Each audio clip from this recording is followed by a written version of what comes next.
Thanks, Ariel. Thanks so much for coming, Katherine. It's really an honor to meet you, especially after reading your book, which I really loved.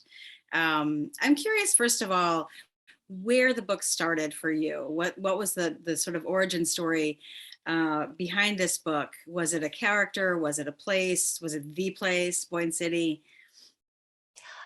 I did want to set a novel in Boyne City. I grew up in Michigan and we vacationed in northern Michigan. And then about 20 years ago, my husband and I bought a house in Boyne City. And ever since then, I wanted to set a novel there. And the first novel that I tried to set there was about a brother and sister who hire a man to get in a car accident with their aging mother because they want her to stop driving and they think that the perfect thing would be like a sort of expensive accident where nobody's hurt. And I couldn't make that novel work, but the man that they hired was the sort of local Lothario woodworker named Duncan.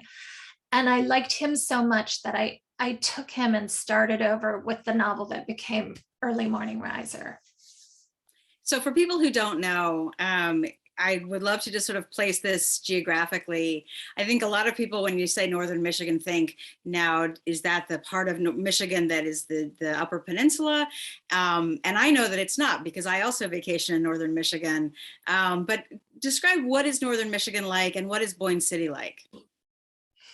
Well, Boyne City is a very small town, maybe I think it's like 3,000 people. And all of Northern Michigan, I think, has the most beautiful sunsets, the most beautiful beaches in the world. And when I finished the novel, we had to go through and take out a lot of sunsets and beaches because I kept dropping them in because that's a big part of life there is how beautiful the lakes are.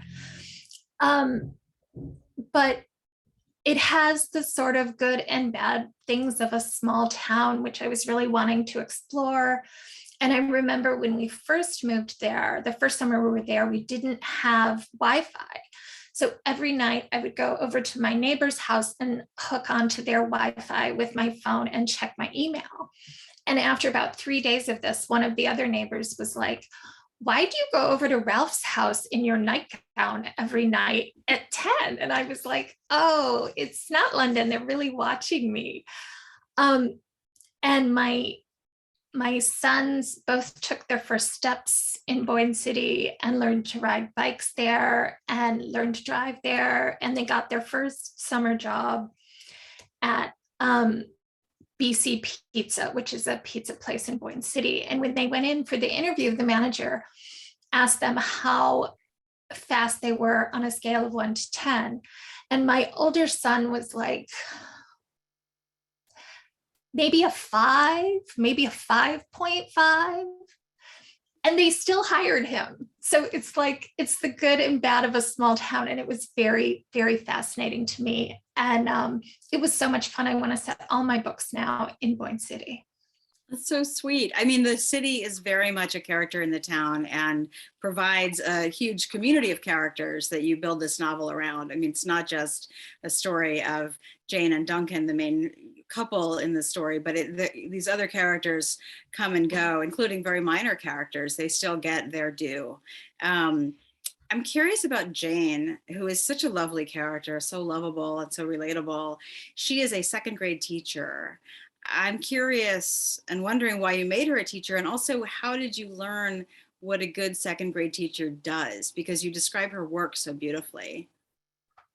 Well, I was starting the novel over and I knew I wanted to tell it from the viewpoint of the new woman in Duncan's life who would have to deal with his legion of ex-girlfriends and his ex-wife. And I just was sort of casting around for what she might do. And we were living in the Netherlands, and my son's third grade teacher told me that the Dutch DEA got a tip that the house next to her was growing and selling marijuana. So they came and kicked down the door, but they got the address wrong. So they kicked down her door. And she was at school. And so the police called her, and she and her husband, who was also a teacher, had to go home and deal with the Dutch DEA. And it was pajama day, and they had to do it in their pajamas. And I just thought that's the best story anybody's ever told me. So that joke is in there. It sort of opens the book, the pajama joke day.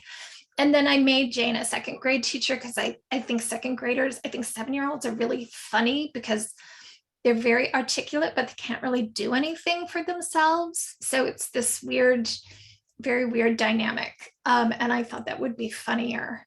And then the classroom scenes just sort of wrote themselves. It was there's not a lot of teaching in there, but there's a lot of funny kids. And Yes. my sons had very comical years those years. So it was kind of easy to extrapolate from there.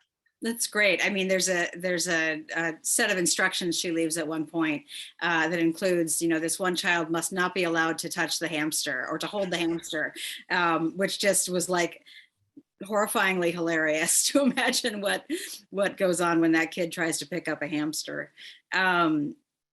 Did you talk to second grade teachers to get, because you do really describe not necessarily the teaching, but the classroom management and how she moves through her day and manages these kids. I did interview one of my son's teachers, Dee Dee Roberts. She's thanked in the acknowledgements. And she was very helpful about specifics, but really most of the classroom stuff happens on days where they're not teaching. Like there's a scene later in the book where they go to a farm. Yeah. And everything that happens to Jane on that day happened to me as a parent chaperone, not all on the same trip like it does to Jane, but all of that did happen. And I was the room mother for many years, and I was the picture lady or art lady, whatever it's called. I was always one or the other in my son's classes. So I was in the classroom a lot. And yeah, it was a fun challenge to write as a teacher, I think. Yeah. Well, it's beautifully done. There's also a lot of one of Jane's best friends, Jane's really best friend in the book, Frida, is a fellow teacher at the school, and she's the music teacher. And the book really flows along on this kind of playbook of music, of folk music. Where did that come from? Well, there is a folk singer in northern Michigan when I was growing up called Sean Ryan, and my family used to go hear him play and sing, and that was something that I could do with my parents even when I was a teenager and didn't want to be seen with my parents. This was something we could all agree on, and later I took my children there. And so northern Michigan has a very strong folk song association with me. But my godfather plays the ukulele and sings, and he does it like a lot in the background, which my children when they were growing up thought was, the cat's pajamas, that this guy would sit in the background and like, but he takes famous songs and he like rewrites the lyrics to suit the occasion. And the first time I ever brought my husband home as my boyfriend to meet my parents and my godparents came out to the airport. And this was when you could go right up to the gate. And my godfather had rewritten the lyrics to Yankee Doodle to be about me and Ian because Ian's British. And he brought song sheets. So there were like 12 people singing when we got off the plane. I mean, I'm sure Ian thought I'd never brought a boyfriend home ever before. I don't know why he didn't just like get on the plane and go back to New York. But it wasn't until the book was finished and I told my editor that story, and she was like, oh, that's where Frida comes from in the book. And it's clear to me that she does, but I didn't realize that when I was doing it. I just thought it would be funny to have somebody always singing appropriate lyrics. It's amazing. It's like a little Greek chorus, and she has her comments. It's quite lovely. She makes her feelings known, I think. Yes. She's not, these small town people are not uniformly sweet. I mean, they can be prickly. They have their rivalries and feuds like Frida has with the organist. It's fascinating. I was wondering too about the character of Jimmy Jelico, who is a man with a cognitive disability, who is a huge part of Duncan's life and becomes a huge part of Jane's life. Where did that character come from, and what were you hoping to do with him?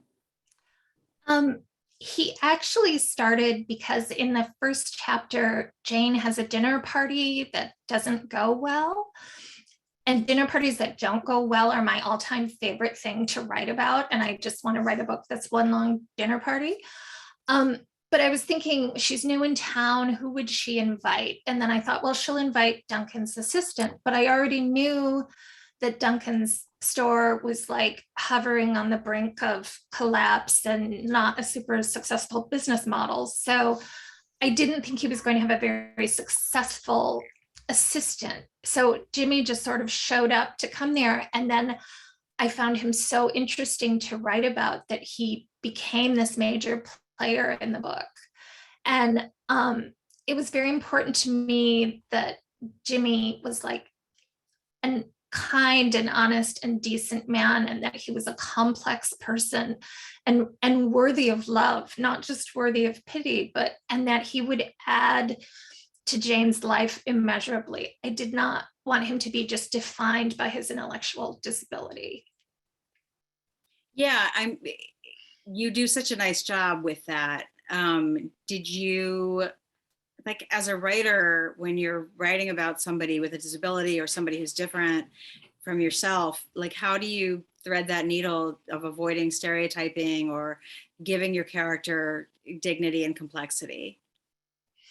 Um, well, all my characters are very real to me, and the further I get into the book, the realer they are. And there was actually Duncan's ex-wife Aggie is a big character in the book, and there was a line of dialogue that she had late in the book that was ungrammatical, and the copy editor kept flagging it, and I kept saying, but Aggie said that. I heard her say it, and if I change it, she's going to be really mad at me. But eventually I changed it because if it was distracting people. So I think it was just a matter of sort of hearing Jimmy and knowing how he would react to things. And I also think that growing up in a small town where the town watches out for Jimmy, but I think they've also maybe held him back a little bit because they've never thought he could accomplish very much. So it was sort of seeing him through the lens of Boone City made it a bit easier. That's interesting. What, when you sit down to write and you say the characters are really real to you and you hear them talking, how do you conjure them up? And do you have a particular writing routine that helps you access these characters who feel so real to you? Well, I think writing a novel is kind of like a train, and then in the beginning it's moving very slowly as you figure the characters out, and they like there's a scene late in the book where Jane's mother talks to Duncan about her menopause, and it's like super traumatizing for him.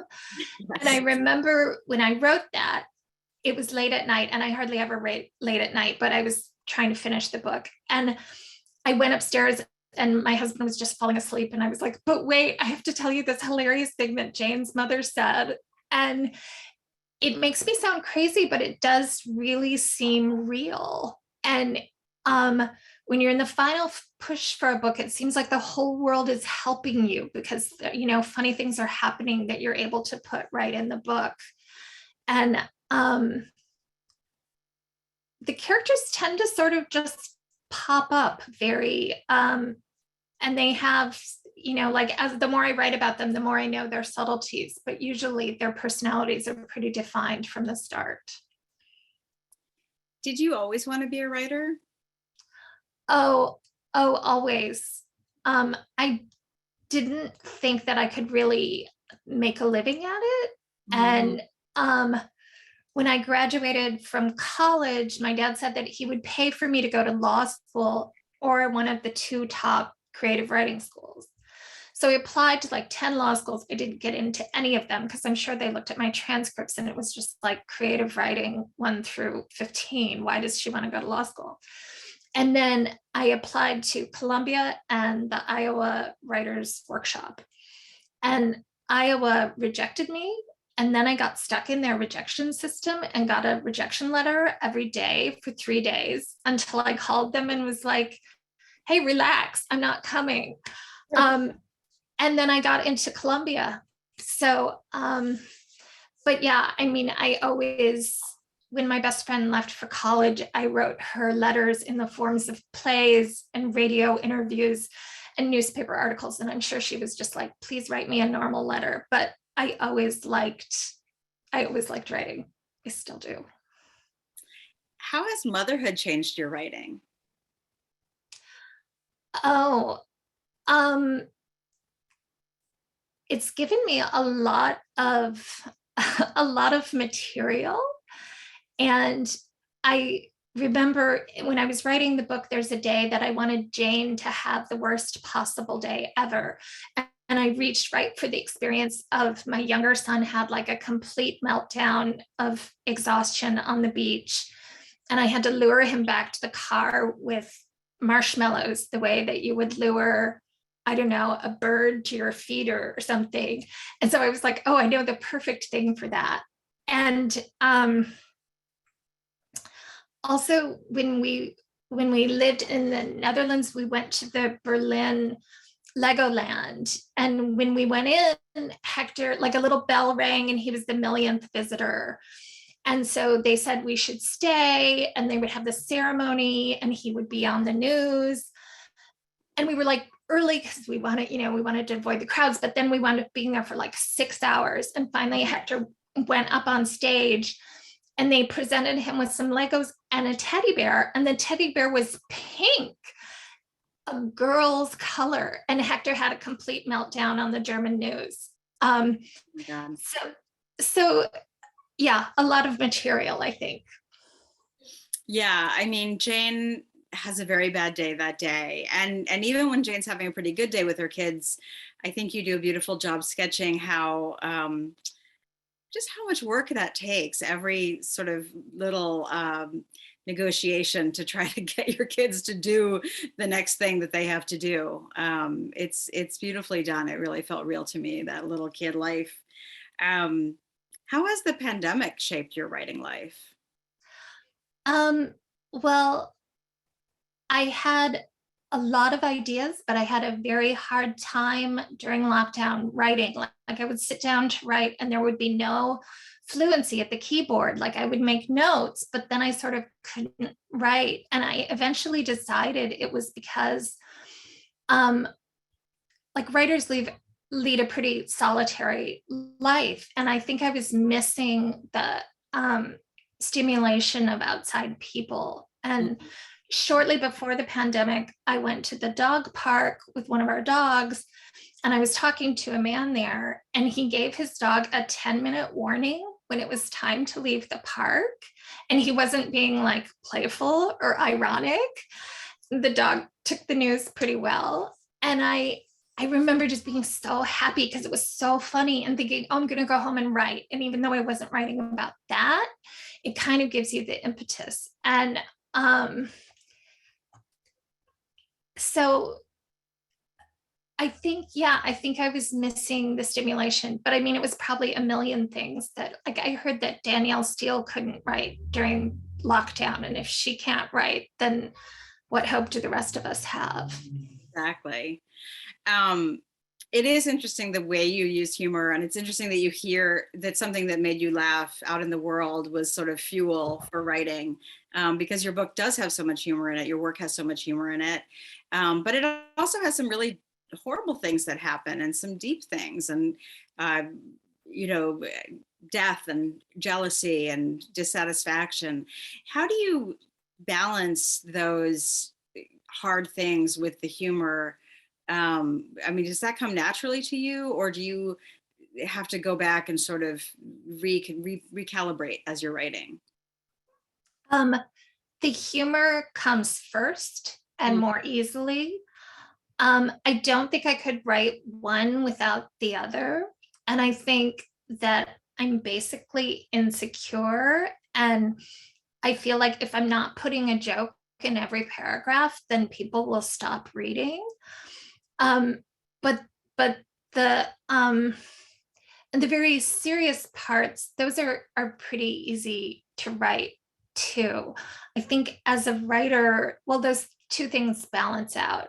I think the things that I struggle more with are like, how do I get everybody from place to place? And, describing what's happening is where that takes a little more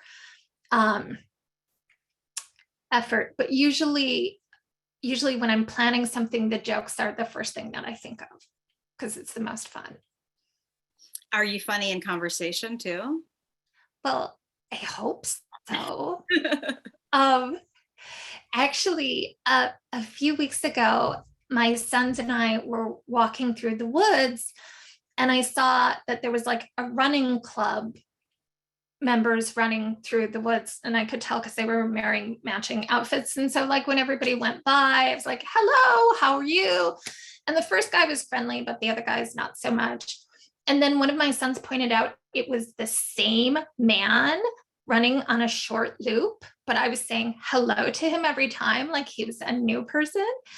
And which just goes to show that I'm not as sharp as I was pre-pandemic.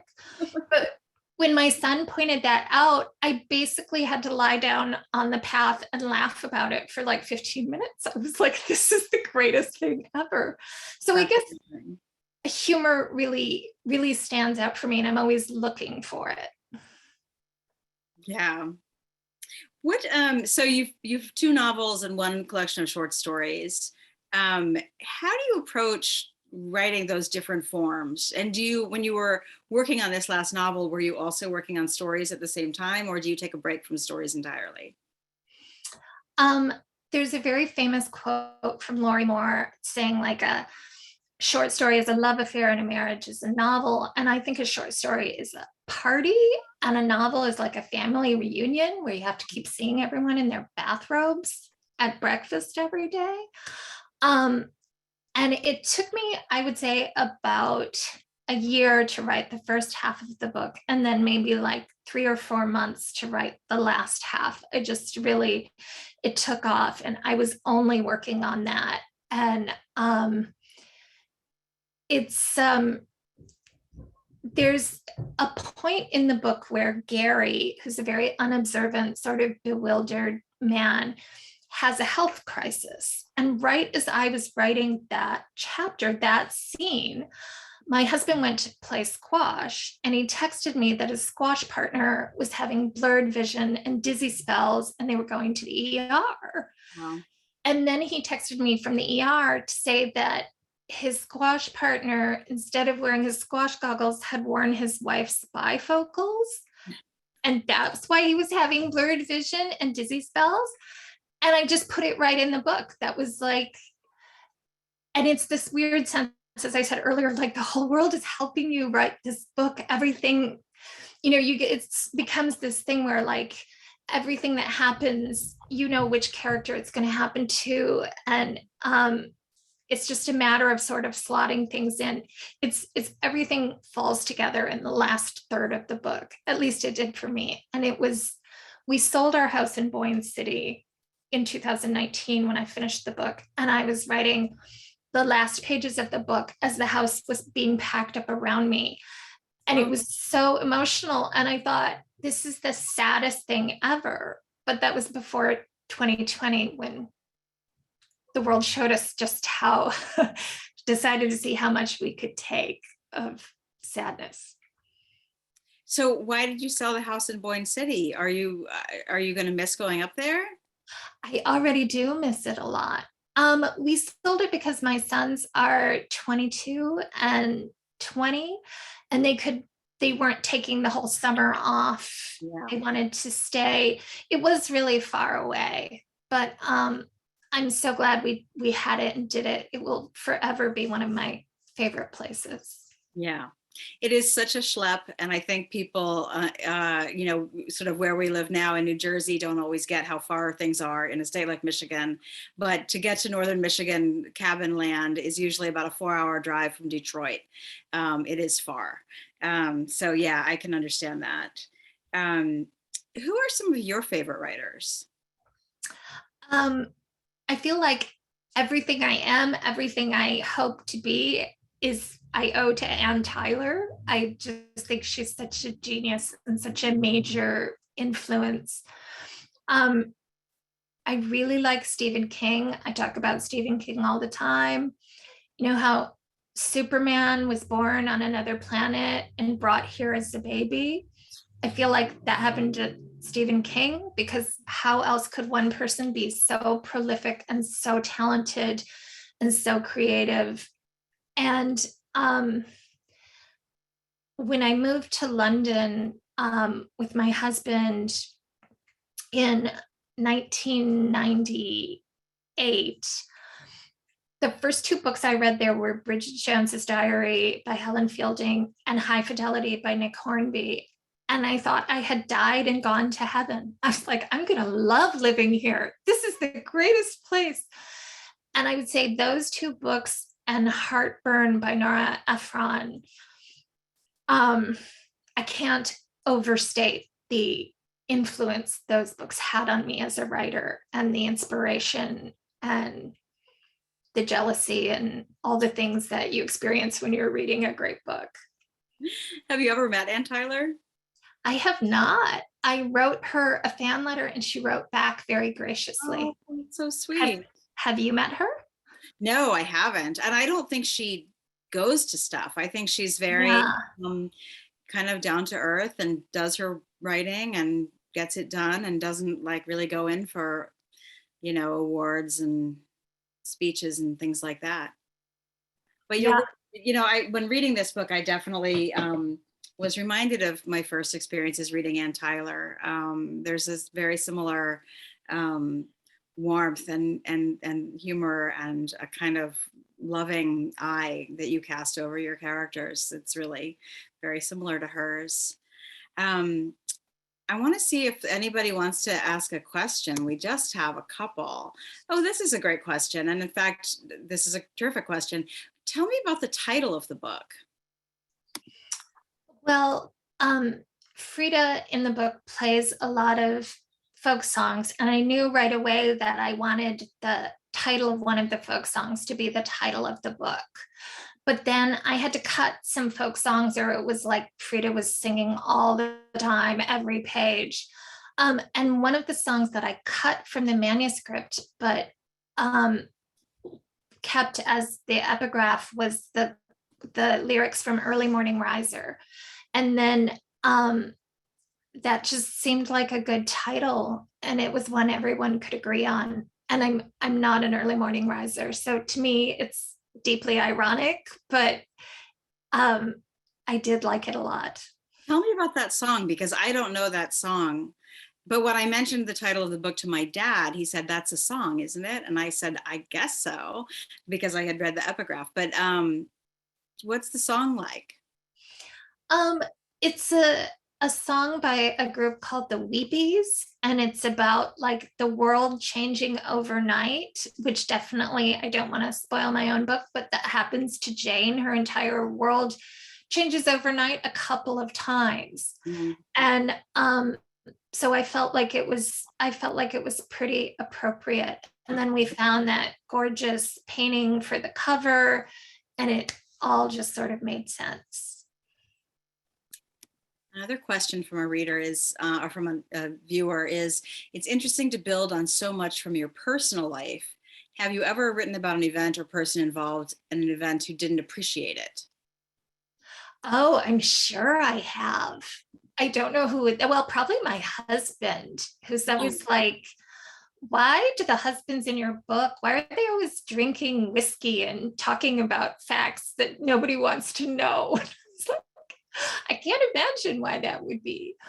But I think that it's sort of hard to incorporate actual big stories that happen to other people, because you end up changing it to make the novel work, to make the writing work. And often you need a symmetry or a sort of perfection that rarely happens in real life. Although I have to say that I just finished a new book, which is a collection of stories. And one of the stories in that book is loosely based on when I was in my 20s and I lived in New York City and worked as an office temp. One day, due to like laundry crisis and hangover error, I wore a bridesmaid's dress to my office job. Okay. And then when I got there, like it occurred to me how hilarious it was. And I spent the whole rest of the day calling people, telling them about it, because it was before like social media. So I couldn't put it on there. And my friend Mary took the subway like 45 stops to come have lunch with me so she could see it. And we went to a deli. And like when my sandwich was ready, the guy was like, "Hello, lady in the prom dress." So I'm not a fan of the aging process in general, but as a writer, it does give you more stories, more stuff to write about. It wasn't a strapless dress either, which is what everyone asks me, but it was very clearly a bridesmaid's dress. I love that. I'm curious about what you just said about the aging process, because you've got, in the main characters of the book, you've got Jane and Duncan. Duncan's older than Jane and very handsome and dashing and has been with a million women, but he does age throughout the book, and you describe it a little bit, you touch on it. And Ariel, our lovely Montclair librarian who runs this series, wanted to know, do you think that Duncan is going to stay faithful to Jane? Do you think about your characters after the book goes on? Because there is this tension throughout the book that, is he or isn't he going to be faithful to her? Because he's always been so, easily seduced by women. What do you think? What are their chances? Well, we sort of touched on this earlier, but like a lot of the reviews of the book said it was a feel-good book, and I didn't, which I agree with, but I didn't start out to write a feel-good book. I just fell so in love with the characters that I didn't want anything bad to happen to them. So, and I wanted to keep writing about them. I wanted to go on to see when Jane's daughters were teenagers. So I guess I do have an idea of, it seems to me that they're still living in Boone City, and I like to think of them there. I think that Duncan is very transparent. I think that if he was unfaithful to Jane, he would probably tell her about it. And but I also think that maybe his actual fidelity is less important than his love for her. It's a complicated kind of love. I mean, he does love her, but he's commitment phobe, and he's been a Lothario, as you say. I mean, where did that character come from?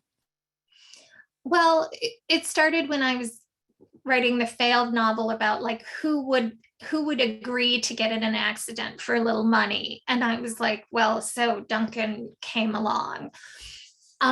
But I think that Duncan winds up being like a very good husband and a very good father. I actually think he might be easy to be married to because he's so flexible.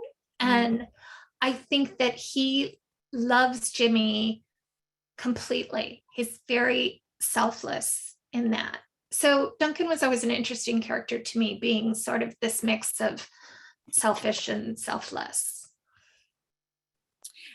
Somebody from the audience wondered, can you imagine using the pandemic as an environment in a future book?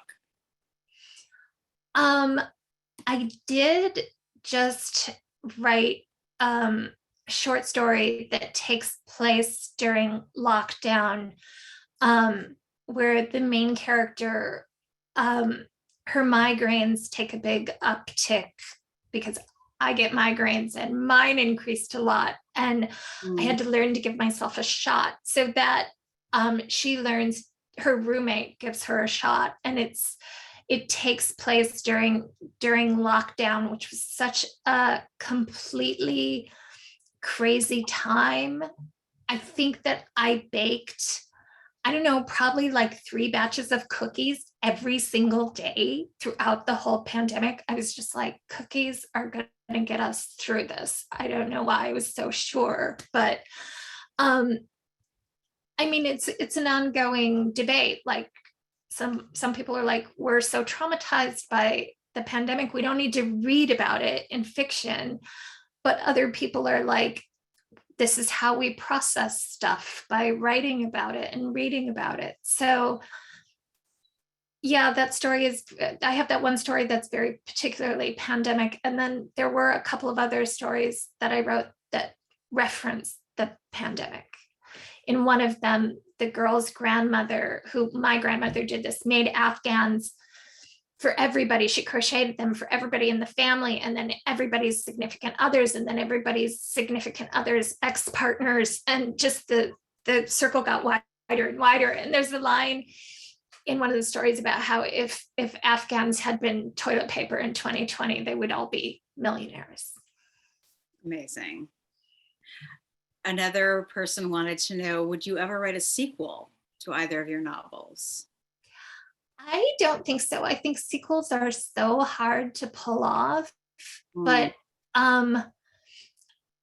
Audra from my first novel is very outspoken, filterless person. My family told me I became very much like her during the writing of the book, although it's died out a little bit.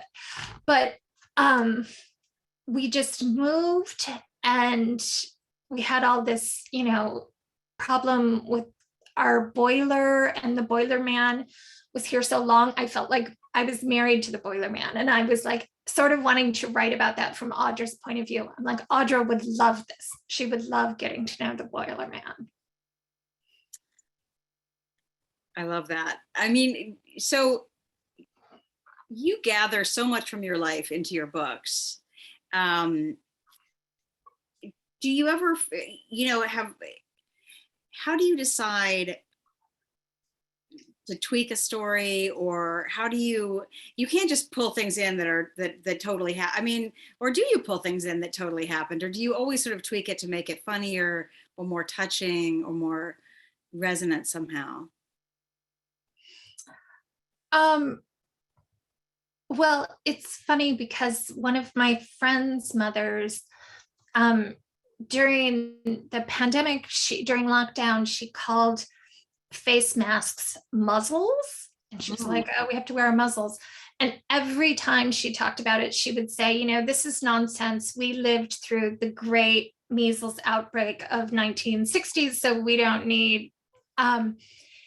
And when I was writing the pandemic story, I really wanted to work those details in, and they were sort of the first things I put in, but I ended up cutting them because the story went some other way. It's, I think the more experience I have as a writer, the more control I have. And then there's certain things that I want the novel to explore, like the idea of small town life.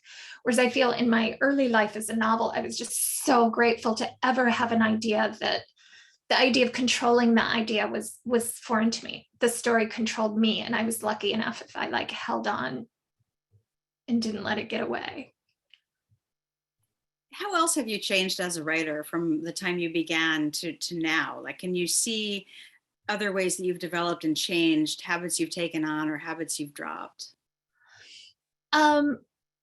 I don't think I had a lot of discipline when I was younger, and especially when I was in graduate school, because I would sort of procrastinate all day, and then I'd go out drinking with my friends, and I think I'll write when I come home, which is hilarious because when has anybody ever come home drunk and written? I mean, maybe Hemingway, I don't know, but not me. I can tell you that.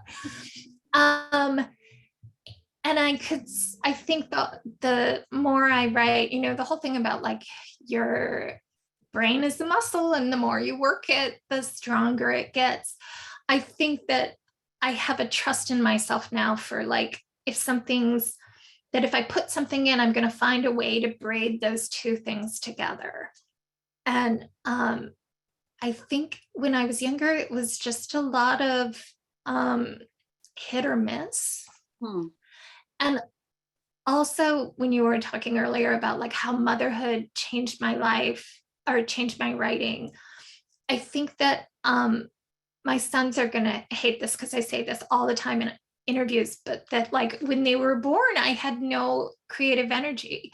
I had time when they took naps, but then I took naps because I was so tired. And it wasn't really till my younger son started first grade that I began writing again. So my message to all writers would be like, it will be there when you go back for it. If you take a break, it'll be stronger. You'll have more experiences. Because I think it's so easy to become discouraged as a writer.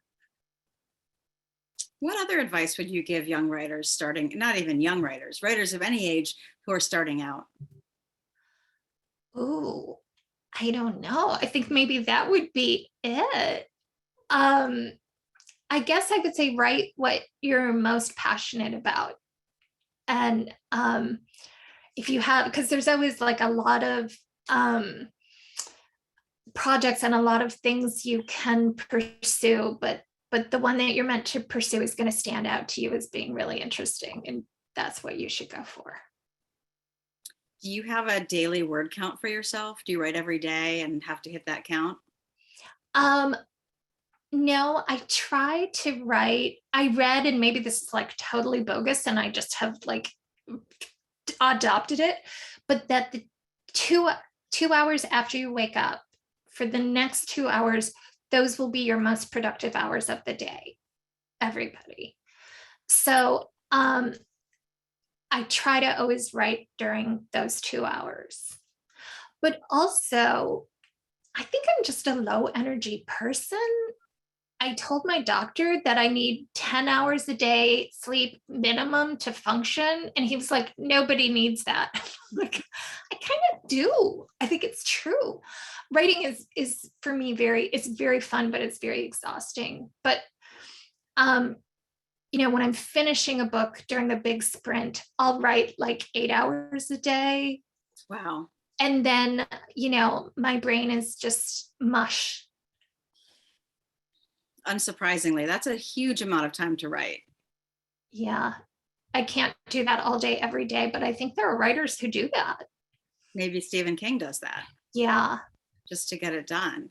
What, when you're writing a ton, are you also reading like at night before you go to bed? Or is your brain completely in your own book and unable to be elsewhere? I read a lot of nonfiction when I'm writing. I also read usually like all of the Little House on the Prairie books, these comfort reading that I read a lot of Ann Tyler. I have to read stuff that's very familiar. And I think that if when I'm writing, I read something that's not familiar, but something really, really good, then I start worrying that what I'm writing is not as good. And if I read something that's bad, I start worrying that my writing is as bad as that. So it's like the crossover point between drunk and hungover. It's very narrow. So yeah, I read a lot every day. I always have, but I watch a lot of TV too. Yeah, there's a lot of TV in the book, which I love. There's that fight at night between Jeopardy versus Paw Patrol, which both come on at 7. And Jimmy watches a lot of TV quite happily. What are you watching these days? We watched Succession and Ozark, and it's funny because I don't know, like 6 months ago, I went out to lunch with another author and she was talking about TV. And I'm like, name a show. And I've watched it because I watched so much show during the pandemic that even though I'm a writer and I've often looked at books, would be like, books are your best friend, books will be your comfort. I really did watch a lot of TV. I think that maybe my brain was just too fractured to read. There's a lot of good writing in TV too these days. Yeah, definitely. What are there any new authors that you are falling in love with these days? What are you reading right now and loving?